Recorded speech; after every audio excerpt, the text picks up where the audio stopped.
So hello students, पिछले lectures में हमने जो टॉपिक्स डिस्कस किए थे वो डिस्कस किए थे सारी की सारी कॉलिगेटिव प्रॉपर्टीज। कॉलिगेटिव प्रॉपर्टीज के अलावा हमने जो लास्ट लेक्चर में टॉपिक डिस्कस किया था वो डिस्कस किया था वैंड्स ऑफ फैक्टर। ठीक है, उसकी थ्योरी देखी थी, कैसे क्या होता है, एसोसिएशन में क्या होता है, डिसोसिएशन में क्या होता है, उसके फॉर्मूले देखे थे और जनरल केसेस देखे थे। ठीक है, तो आज जो हमारा टॉपिक है स्टूडेंट्स वो है न्यूमेरिकल्स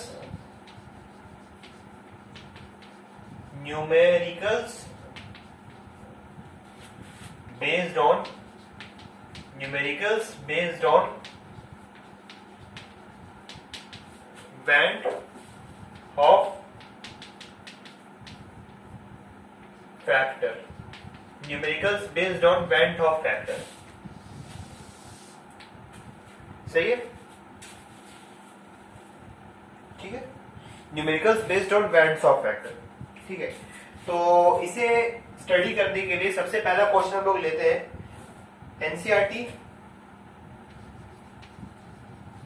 एनसीईआरटी का एक्सरसाइज का 2.41 एनसीईआरटी एक्सरसाइज का जरा क्वेश्चन देखिए क्या लिखा है। Determine the osmotic pressure of a solution prepared by dissolving 25 milligram of K2SO4। क्या है? 25 मिलीग्राम K2SO4। ठीक है, इन 2 litre of water at 25 degree Celsius. किसमें ये? 2 लीटर H2O। ठीक है, एट 25 डिग्री सेल्सियस। टेम्परेचर कितना है? 298 kelvin. Clear? Assuming that it is completely dissociated। ठीक है, तो K2SO4 है, K2SO4 completely dissociate हो रहा है, मतलब क्या हो रहा है बेटे? 100% डिसोसिएशन हो रहा है, 100% डिसोसिएशन हो रहा है, कोई दिक्कत नहीं है। तो किसमें डिसोसिएट हो गया? 2K plus sulphate minus. Previous class में हम लोग देख चुके कैसे क्या होता है, सब चीज समझ ली। ठीक है, कोई दिक्कत नहीं है। 2K minus. ठीक है, तो अगर इसके 1 मोल ले रहे हैं तो इसके 0 और इसके 0। मैंने आपको सब सिखाया था आप लोगों को कि अगर अल्फा हो रहा है, टूट रहा है, तो ये 2 अल्फा बनेगा और ये अल्फा बनेगा। तो फाइनली कितने हो जाएंगे इसके मोल्स बचेंगे? 1 माइनस अल्फा, 2 अल्फा और अल्फा। कोई बात नहीं, बात नहीं है। ठीक है, सब डिस्कस कर लिए मैं प्रीवियस लेक्चर में। अगर आपको इसमें भी डाउट हो रहा है तो आप नेट पे टाइप करिए numericals bands of factor part 2 and part 1। ठीक है, एडुशिएट। क्लियर? तो n इनिशियल कितने हैं? 1 और n फाइनल कितने हो गए? 1 minus alpha plus 2 alpha plus alpha. तो ये और ये हो गए कैंसिल। n फाइनल क्या बचा? 2 अल्फा। तो i की वैल्यू कितनी हो जाएगी? n final by n initial, मतलब 1 प्लस 2 अल्फा अपॉन 1, मतलब 1 प्लस 2 अल्फा। इतनी बात समझने में अगर किसी को कोई दिक्कत हो रही है तो अगर मैं कहूंगा प्रीवियस लेक्चर एक बार फिर से जाके देखिए। सही है? अच्छा, क्वेश्चन में हमें क्या निकालना है? ऑस्मोटिक प्रेशर निकालना है। तो ऑस्मोटिक प्रेशर का क्या फॉर्मूला होता है? प्रीवियस हम लोग पढ़ चुके हैं। ऑस्मोटिक प्रेशर का फॉर्मूला क्या होता है? Pi is equal to CRT। ये जानते हैं, मगर मॉडिफाइड कॉलिगेटिव प्रॉपर्टीज क्या होती है? Pi equal to CRT into I। ठीक है, देखा था हमने लास्ट क्लास में। तो C देखो, कॉन्सेंट्रेशन क्या है? मोलैरिटी। ये निकाल लेंगे मोल्स।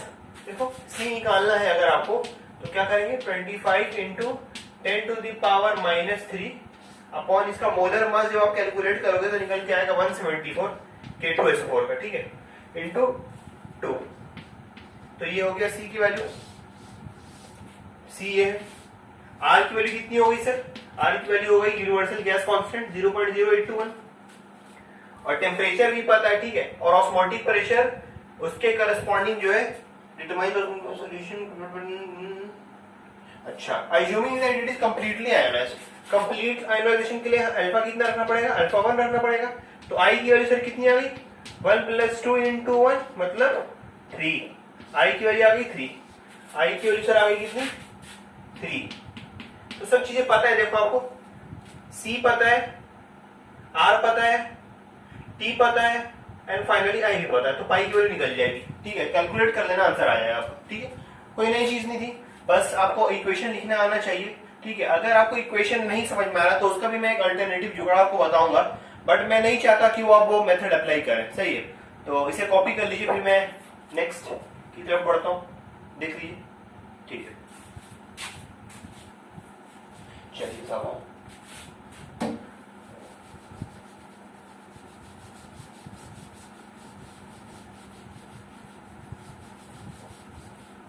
देखिए साहब, मैं आपको बताता हूँ, डिसोसिएशन हो रहा है ना, तो डिसोसिएशन का क्या फॉर्मूला में सीखा था, alpha is equal to I minus one by N minus one, ये सीखा था सर, बिल्कुल सीखा था, ठीक है। तो अल्फा इज इक्वल टू 1 है और एन की वैल्यू कितनी है 3, तो आई निकालना है अपने को, तो क्या करेंगे 1 is equal to I minus one by 3 minus one, मतलब i minus one is equal to 2, मतलब आई की वैल्यू कितनी निकल के आ गई बेटे 3 निकल के आ गई, तो देखो वहां भी वही निकल के आई थी, आई की वैल्यू 3 सेम, देखो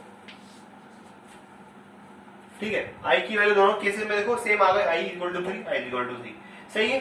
समझ में एक बात क्लियर है। तो ऐसे क्वेश्चंस आपको एनसीईआरटी में और भी मिल जाएंगे, पर जो है एनसीईआरटी 2.42 भी कुछ इसी तरीके का ही है, ट्राई करना एक बार, ठीक है। और इसके बाद हम लोग आगे बढ़ते हैं नेक्स्ट कुछ हायर प्रॉब्लम्स की तरफ, इतना मिटा दूं मैं, ठीक है। चलिए आइए देखते हैं कुछ इसके एडवांस प्रॉब्लम्स जो कि आपका एनसीईआरटी में भी जिक्र है इनका, ठीक है। आइए देखते हैं।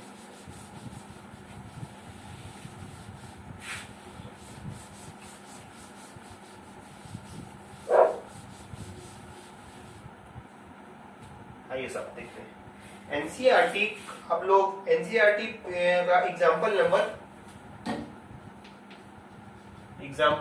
2.12 जरा पढ़िए, तब तक मैं चौक प्लेस कर लूं, पढ़िए जरा एग्जाम्पल नंबर 2.12, पढ़िए, पढ़ लिया, क्या लिखा है सर, देखते हैं। 2 gram of benzoic acid, benzoic acid क्या होता है सर, ये होता है बेंजोइक एसिड C6H5 COOH, ठीक है।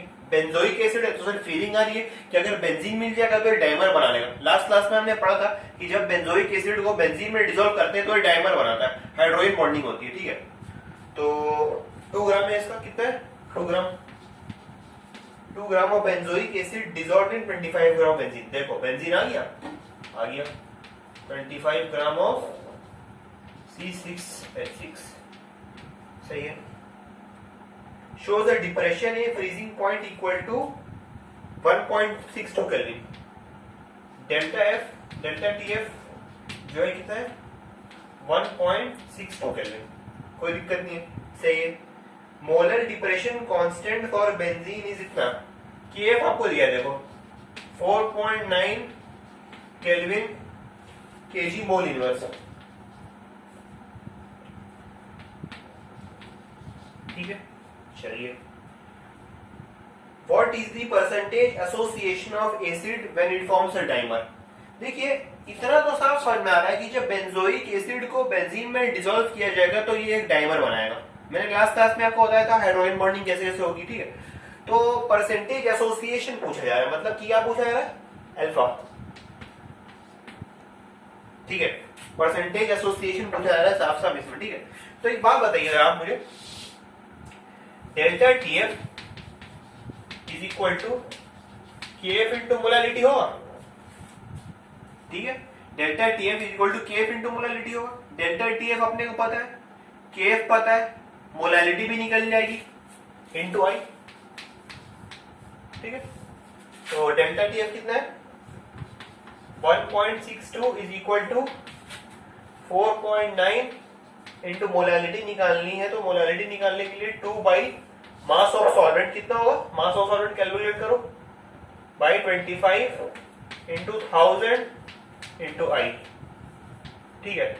तो मास ऑफ सॉल्वेंट कितना होगा, mass of solvent benzoic acid का जो निकल के आता है वो होता है कितना, चलो कैलकुलेट कर लेते हैं, कोई दिक्कत नहीं, कर लेते हैं calculate. C6H5 C double bond COH, carbon कितना है सर 6, तो 12 into 6 plus 5 plus 6 plus 16 into 2 plus 1, तो क्या हो गया 72 प्लस 5 प्लस 6 प्लस 32 प्लस 1। इनको ऐड करिए जरा।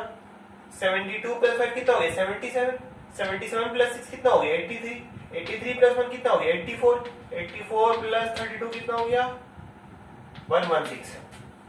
तो यहां क्या आ जाएगा 116। सही है। तो इसको सॉल्व करने के बाद आपकी कुछ ना कुछ आई की वैल्यू निकल जाएगी। सही है, आई की वैल्यू निकल गई। अच्छा, अभी जब मैं आपको बता रहा था प्रीवियस क्लास में, तो मैंने आपको बताया था C6H5 जब इसके 2 मोल लेते हैं और ये डाइमर बना लेता है कुछ इस तरह, डाइमर कुछ इस तरह जब ये बना ले, तो अगर इसके 1 मोल लेते हैं तो शुरुआत में 0 होता है। अगर ये अल्फा डिसोसिएट हुआ तो ये अल्फा बाई 2 हो जाता है। जब ये 1 माइनस अल्फा बनता है तो ये 1 अल्फा बाई 2 बच जाता है। तो एन आई की वैल्यू क्या हो गई 1 माइनस अल्फा बाई 2। सही है। तो आई आपको पता है, आपने निकाल लिया अभी प्रीवियस स्टेप में, तो आप पुट कर देंगे, अल्फा की कुछ ना कुछ वैल्यू निकल के आएगी। ठीक है, अल्फा को जब आप सॉल्व करेंगे तो कुछ की कुछ ना कुछ वैल्यू निकल के आएगी, तो वो निकल के आएगी 0.992। अल्फा का हमें जो रिपोर्ट करना है वो पॉइंट में नहीं रिपोर्ट करके परसेंटेज में रिपोर्ट करना है। ठीक है, तो परसेंटेज एसोसिएशन क्या हो गया, परसेंटेज एसोसिएशन क्या हो गया 99.2%। ठीक है, समझ में क्या किया मैंने, पहले क्या किया, सारी चीजें गिवन लिख ली।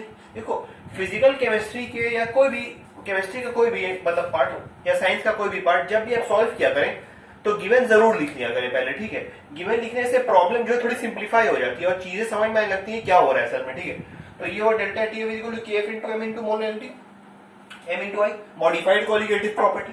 ठीक है, तो सॉल्व करने के बाद आई की कुछ ना कुछ वैल्यू निकल के आई। आई की वैल्यू निकालने के बाद क्या किया मैंने, देखो ऐसा कुछ डेमराइजेशन होता है, मैंने सब समझा दिया था प्रीवियस लेक्चर में कैसे कैसे होता है। अल्फा की वैल्यू निकल गई और परसेंटेज एसोसिएशन मैंने निकाल लिया। ठीक है, तो देख लो इसको, फिर हम लोग आगे बढ़ते हैं इससे आगे। ठीक है,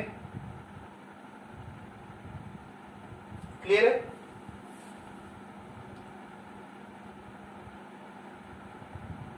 इसमें कोई डाउट, कोई दिक्कत।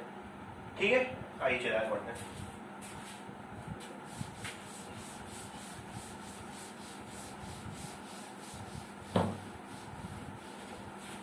तो एग्जाम्पल 2.12 भी हो गया। नेक्स्ट हम लोग जो आगे बढ़ेंगे वो करेंगे नेक्स्ट एग्जाम्पल, जस्ट इसके बाद का एग्जाम्पल, वो भी काफी इंपॉर्टेंट एग्जाम्पल है। ठीक है, बोर्ड में आने के चांसेस हैं उसके। ठीक है, एग्जैक्टली मुझे नहीं पता कि बोर्ड में आ चुका है या नहीं, बट काफी इंपॉर्टेंट और अच्छा क्वेश्चन है वो। ठीक है, आइए देखते हैं next question. Next is example number 2.13। Example 2.13 NCERT है। सही है, आइए देखते हैं। 0.6 ml of acetic acid having density 1.06 gram per ml, volume of CH3COOH अपने को दी है, कितनी है 0.6 ml, डेंसिटी भी दी हुई है, डेंसिटी ऑफ CH3COOH भी दी हुई है, कितनी दी हुई है 1.06 ग्राम पर ml। देखो फिजिकल केमिस्ट्री का मेथड से क्या अप्रोच करने का तरीका ये, जैसे जैसे तुम्हें चीजें मिलती जाए वैसे वैसे तुम गिवन लिखते हो, आसान हो जाएगा तुम देखना मामला उसमें। ठीक है, is dissolved in 1 litre water. देखो डेंसिटी दी हुई है तो मास निकल जाएगा, mass of CH3 C double bond निकालेंगे, since density is equal to mass by volume, therefore mass क्या हो जाएगा डेंसिटी इनटू वॉल्यूम। सही है, तो mass of CH3 C double bond क्या होगा 1.06 इनटू 0.6। ठीक है, इसको जब आप कैलकुलेट करेंगे तो ये निकल के आएगा 1.06 मिनट कर ही लेते हैं यहाँ पे।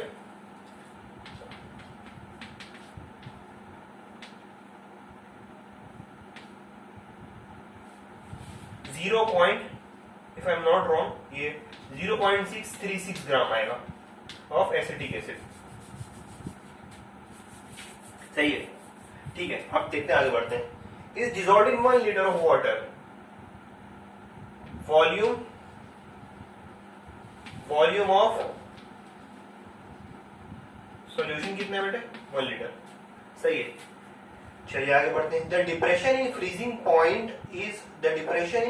Point observe for this strength of acid was कितना डिग्री सेल्सियस। अच्छा एक बात बताओ, मोल्स ऑफ एसिटिक एसिड निकल जाएंगे? मोल्स ऑफ एसिटिक एसिड निकल जाएंगे? बिल्कुल निकल जाएंगे साहब। मोल्स ऑफ एसिटिक एसिड अगर हमें निकालने हैं तो ये क्या हो जाएगा? 0.636 अपॉन एसिटिक एसिड का मास कितना होता है? मॉलिक्यूलर मास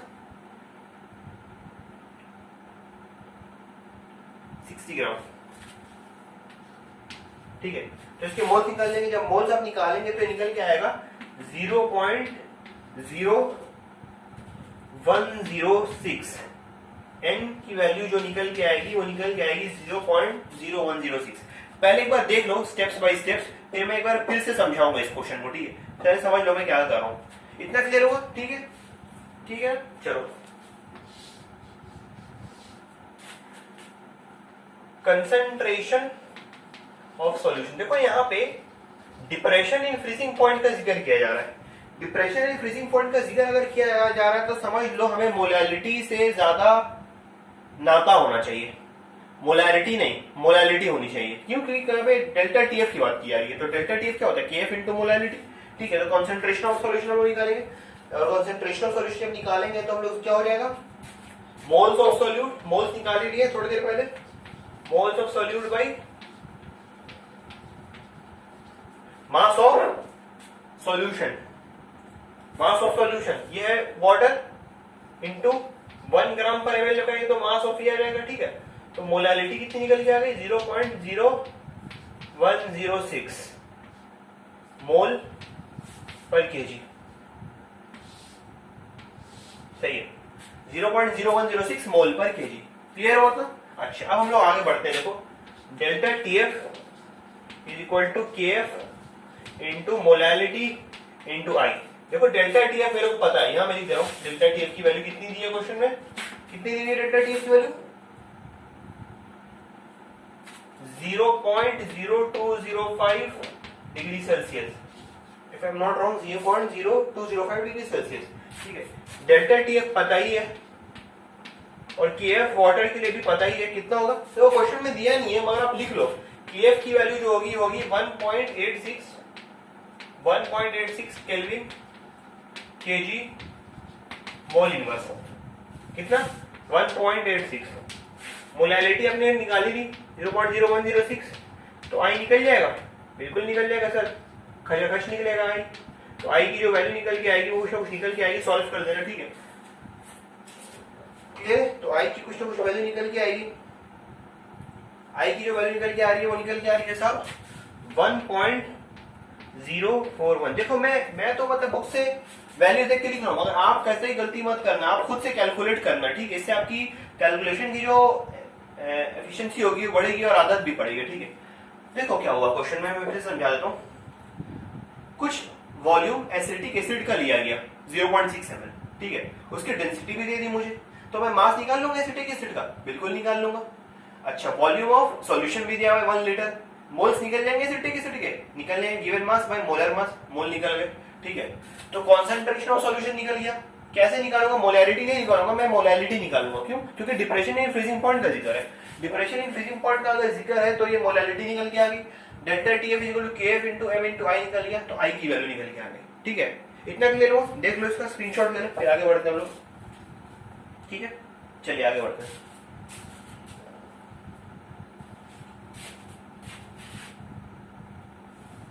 एक पार्ट में रफ कर देता हूं सिर्फ।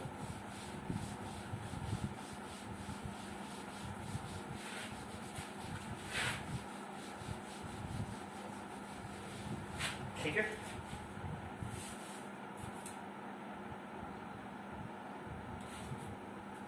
ठीक है, क्लियर है?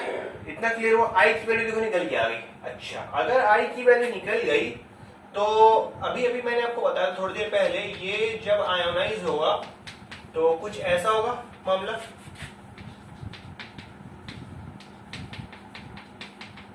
ठीक है, क्लियर? ठीक है सर। आप बोलेंगे सर आप बार बार एक ही चीज क्यों लिखते हैं?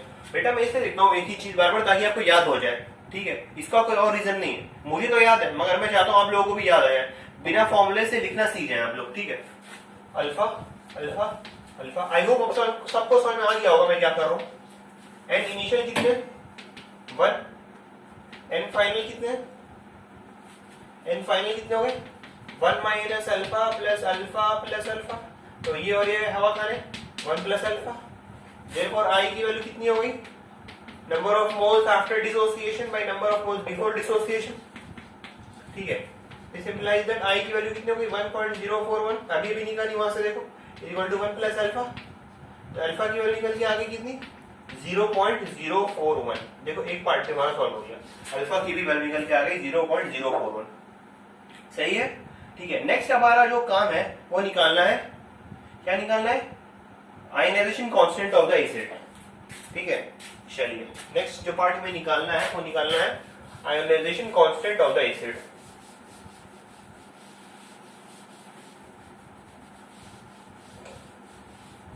अब जरा ध्यान से देखिए, मैं फिर से इसी पार्ट को जरा अच्छे से मैं लिखना चाहता हूं।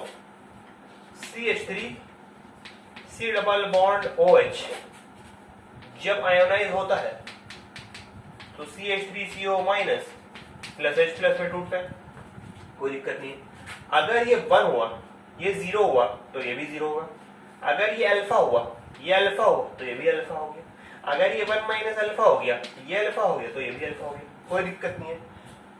बट स्टूडेंट्स एक बात बताता हूं मैं, जब भी हम लोग आयनाइजेशन कांस्टेंट या इक्विलिब्रियम कांस्टेंट मेजर करते हैं आयनिक इक्विलिब्रियम में, तो हमें मोल्स नहीं डील करके कोई ना कोई कॉन्सेंट्रेशन टर्म डील करना पड़ता है। ठीक है, तो इसे मैं सी से डिवाइड करता हूँ, सी से मल्टीप्लाई तीनों तरफ कर देता हूँ, कोई दिक्कत नहीं है। तो के क्या हो जाएगा? C alpha into C alpha by C into 1 minus alpha. क्या किया मैंने? देखो शुरुआत में मोल्स के टर्म में बात की जाती है, मगर जब मुझे आयनाइजेशन कांस्टेंट लिखना है तो मुझे कंसंट्रेशन टर्म होना जरूरी है, मोल से काम अपने को नहीं चलेगा। तो सी सी सी मैंने तीनों तरफ मल्टीप्लाई कर दिया। ठीक है, तो सी क्या है? Concentration term. अब देखो ये और ये हो गए कैंसिल, सही। तो के क्या हो गया? के हो गया C alpha square by 1 minus alpha. ठीक है, अब देखो कुछ लोग क्या करते हैं, क्या मैं आपको बताता हूं। चूंकि ये एक वीक एसिड है, वीक इलेक्ट्रोलाइट्स का केस कंसिडर किया जा रहा है, तो ये 1 माइनस अल्फा को सर ये लोग लगभग 1 मान लेते हैं। मतलब अल्फा जो है काफी कम होगा एज कम्पेयर टू 1, तो 1 माइनस अल्फा को ये लोग 1 मान लेते हैं। तो के क्या हो जाएगा? देखो मैं यहां लिख रहा हूं, उस केस में क्या हो जाएगा? के हो जाएगा सी अल्फा स्क्वायर। तो अल्फा क्या हो जाएगा? तो अल्फा क्या हो गया? अंडर रूट के बाई सी। देखो अल्फा आपको पता ही है, सी पता ही। सी क्या है? कॉन्सेंट्रेशन। मगर कॉन्सेंट्रेशन में क्या सर? मोलैलिटी या मोलैरिटी? कौन सा कॉन्सेंट्रेशन लेंगे बोलो? सर मोलैलिटी लेंगे, क्योंकि मोलैलिटी का ही ऊपर एम्फेसिस करके आ गया। ठीक है, अल्फा इक्वल टू रूट के बाई सी, तो सी हो जाएगा, अल्फा की है सी दिया है तो के निकल जाएगा। ठीक है, तो ये तो एक तरीका हो गया। ठीक है, मगर कुछ लोग ऐसा करते हैं कि अल्फा को यहाँ पे 1 के कंपैरिजन में नेग्लेक्ट नहीं करते, तो वो भी ठीक है, मगर उससे जो प्रोसेस हो जाएगा थोड़ा लंबा हो जाएगा, स्टेप बढ़ जाएंगे। बट ऑलमोस्ट इसमें और इसमें आंसर में ज्यादा फर्क नहीं रहेगा। फर्क तो रहेगा, मैं ये नहीं कह रहा हूँ फर्क नहीं रहेगा, फर्क जरूर रहेगा, बट ज्यादा फर्क नहीं रहेगा। तो अगर आपके पास टाइम की कमी है तो आप ये कर सकते हैं, इसमें भी कोई दिक्कत नहीं है, टीचर मार्क्स दे देगा। बट अगर आपने ऐसा कर दिया तो ये तो 100% सही है आपका। ठीक है, अप्रोच दोनों में सेम आएगा। सी पता ही है आपको, अल्फा पता ही है तो के निकल जाएगा, इससे भी निकल जाएगा। ठीक है, ठीक है, क्लियर है? तो ये है इस क्वेश्चन की कहानी पूरी देख लीजिए। ठीक है, आइए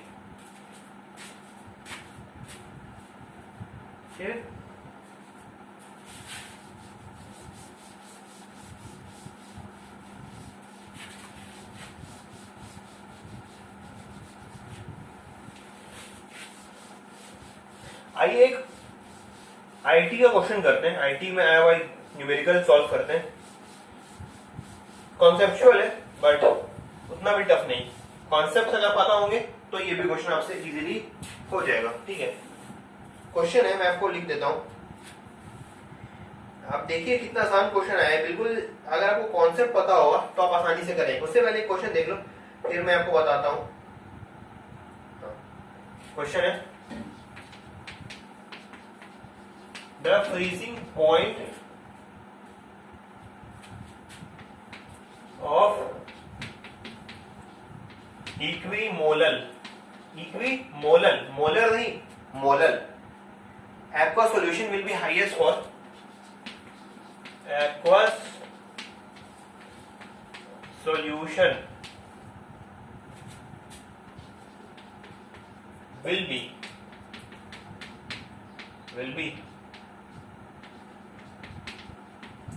highest for, ऑप्शन ए है aniline hydrochloride,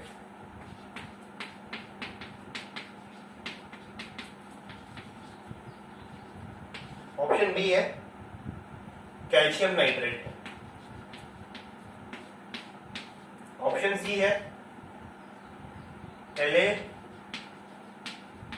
Na3 whole thrice, और ऑप्शन डी है साहब nothing but glucose. The freezing point of equimolar solution will be highest for. देखो अब मैं बताता हूँ इसका सॉल्यूशन, देख लो जरा, अगर आपको कुछ लग रहा है इसमें कैसे करेंगे देख लो, फिर मैं बताता हूँ। ठीक है, सब के केस में देखो फ्रीजिंग पॉइंट की बात हो रही है, मतलब delta TF equal to I into KF into molality वाला फॉर्मूला अप्लाई करना पड़ेगा। देखो KF सबके लिए सेम होगा क्योंकि सॉल्वेंट सबके लिए सेम है, सही है ना, मोलैलिटी भी सबकी सेम है, इक्विमोलर देखो मेंशन किया हुआ है, तो सिर्फ और सिर्फ डेल्टा TF किस पे डिपेंड करता है बेटे, I पे।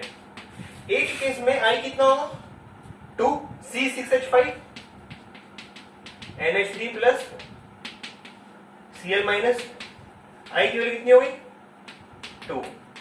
उसी तरह B में I की वैल्यू कितनी होगी 3, देख लेना तुम, C इक्वल टू I की वैल्यू होगी 4 और D के केस में I की वैल्यू कितनी होगी 1। तो डिप्रेशन इन फ्रीजिंग पॉइंट जो है सबसे ज्यादा जो होगा वो C के लिए होगा, डिप्रेशन इन फ्रीजिंग पॉइंट। तो जाहिर सी बात है depression in freezing point C का अगर सबसे ज्यादा है तो सबसे कम टेम्परेचर पे ये फ्रीज करेगा। ठीक है, और सबसे कम डिप्रेशन इन फ्रीजिंग पॉइंट इसका होगा D का। तो सबसे कम अगर डिप्रेशन फ्रीजिंग पॉइंट D का है तो फ्रीजिंग पॉइंट सबसे ज्यादा किसका होगा D का। ठीक है, आई होप आपको समझ में आ गया होगा।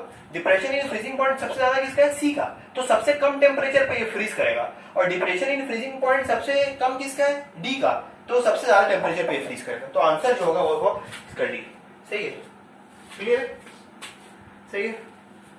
तो बैंड्स ऑफ फैक्टर भी हमारा कंप्लीट हो गया इससे यहाँ तक। कुछ क्वेश्चंस और भी हैं जो मैंने गूगल ड्राइव पे अपलोड किए कुछ नोट्स में इससे रिलेटेड। ठीक है, वो आप देखिएगा और इससे समझने की कोशिश करिए। वैसे आई होप समझ में आ जाएंगे क्योंकि आपने टॉपिक सब पढ़ लिया। ठीक है, तो with this we complete the lecture series of solutions.